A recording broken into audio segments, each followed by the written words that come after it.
రామచంద్రాపురం మండలంలో గల శ్రీ మాణిక్యాంబ సమేత భీమేశ్వర స్వామి ఆలయంలో అవినీతి జరిగిందంటూ ఆరోపణలు. గతంలో స్థానిక కార్మిక శాఖ మంత్రి వాసంశెట్టి సుభాష్కి కొంతమంది గ్రామస్తులు అవినీతి జరిగాయని, దానికి పూర్తి ఆధారాలు కూడా ఉన్నాయని తెలపగా దానిపై మంత్రి స్పందించి వెంటనే కమిటీని వేసి విచారణ జరపమని ఆదేశించారు.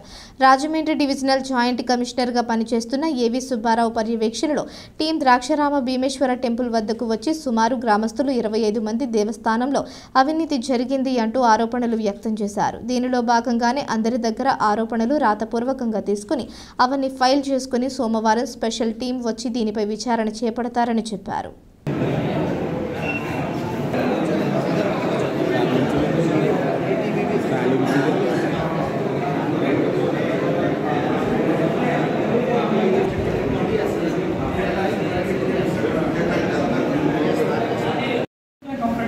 నేను వచ్చి అవినీతి నాకు బిల్లు లేదు పండగలు బాగుంటుంటే ముందు ఈ సీపీ లోకల్లో నేను ఢిల్లీలో సర్టిఫికేట్ పనిచేస్తున్నాను.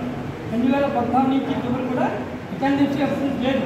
కానీ ఈ వ్యక్తి ఆ ముగ్గురు రెస్పాండ్ అయిపోయినా సరే వాడు మాట్లాడకుండా నా డ్యూటీలో రెస్పాండ్ చేసుకుంటాడు. మీరంటే భక్తులు డబ్బులు ఇవ్వండి, పంపించండి. ఇది మా అన్నయ్య గారు ఇచ్చి నోటీస్ అండి, అడ్రస్ ఇచ్చారు. మమ్మల్ని బతకడం చదివించాడు. మొత్తం పనుకోమారండి. మినిస్టర్ గారికి ఇచ్చాను, తర్వాత దానికి ఏపీ అన్నీ ఇచ్చారు. ఇంకా మీరు మీ ఫోన్ తీసి మాట్లాడి మీరు అమలు చేస్తారు. మీ దౌర్భాగ్యం బతకడం లేదు, పక్కా బ్రహ్మ ద్వేషం అంటే క్యాష్ పెట్టి చూపిస్తున్నాడు. నన్ను ఎవరు ఎదురు చేయలేడు, ఎమ్మెల్యే నా చుట్టూ చెప్తాడు.